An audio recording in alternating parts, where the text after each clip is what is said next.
go. Good morning, it's Jim and Becky behind the camera, and we are With It retirees in Beaverton, Oregon.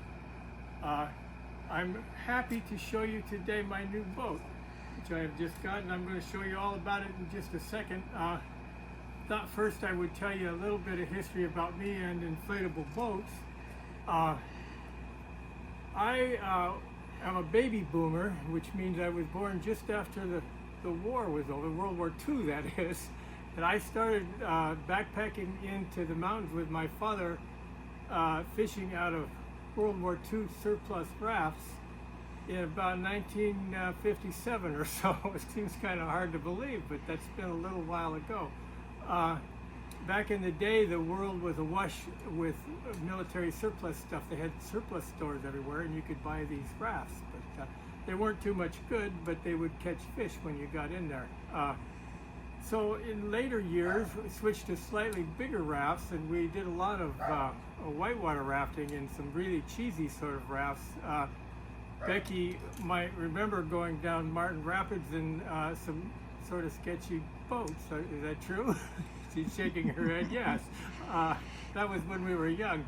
And then much later I got into kayaks, but also my last boat for the last 5 years now was a Zodiac R.I.B, similar to this, only a little bit bigger. So I've had quite a history with small boats and small motors and things like that.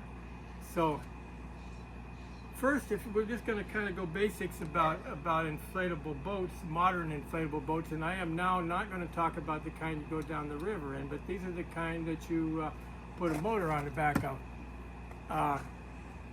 and go in the ocean or the lake and that kind of stuff. So first, let's talk about the basic difference. And if you're on YouTube, you'll see people talk about sibs and they'll talk about ribs. So let's talk about the difference. Let's start with a sib. A sib stands for soft inflatable boat. So it is an inflatable boat such as this, but it has a bottom that has one of two types of bottom. This is the Cadet series of Zodiac, by the way. All the boats I'm talking about they make in that series.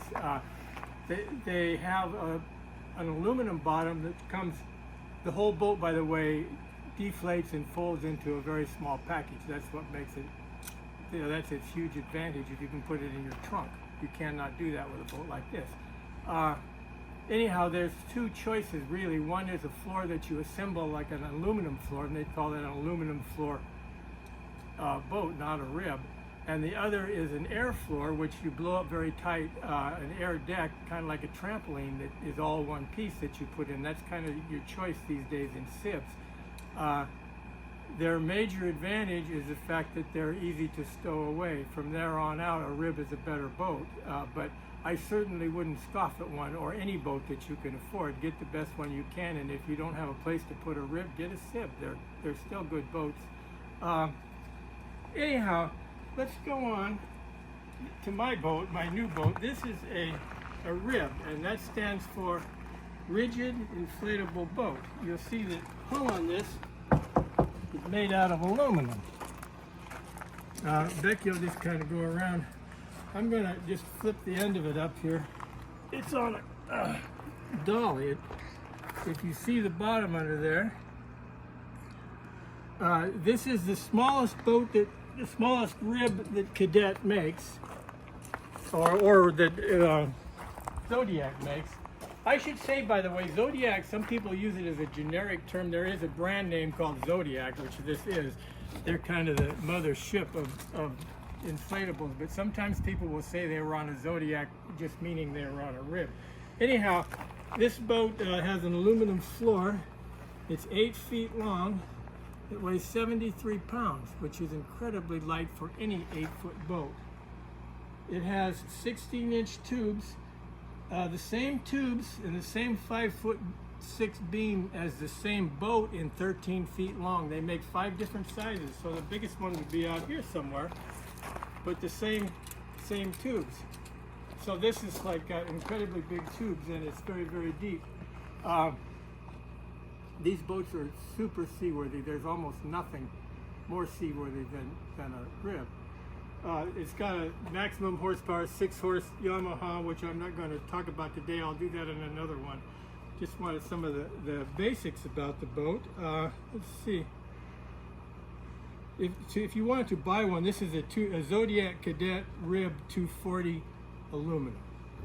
This exact boat. So this boat, I'm not going to put it on its own boat trailer. If Becky would switch around to her right just slightly, it fits real nicely upside down on that utility trailer, and then the outboard goes underneath.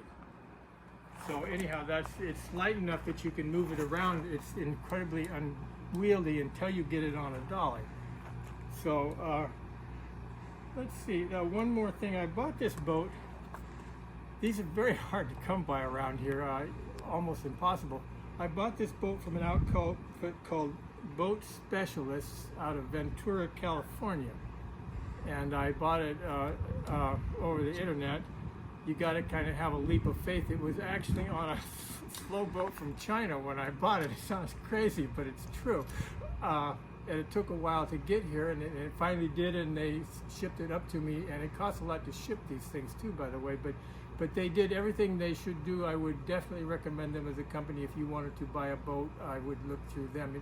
They can get these or some other form. This, I should also say, is this, again, the smallest one they make, and the reason I want it is because I fish alone now. And don't cry for me, because I like fishing alone. It's just a better way for me to do it. I don't have to worry about anybody else.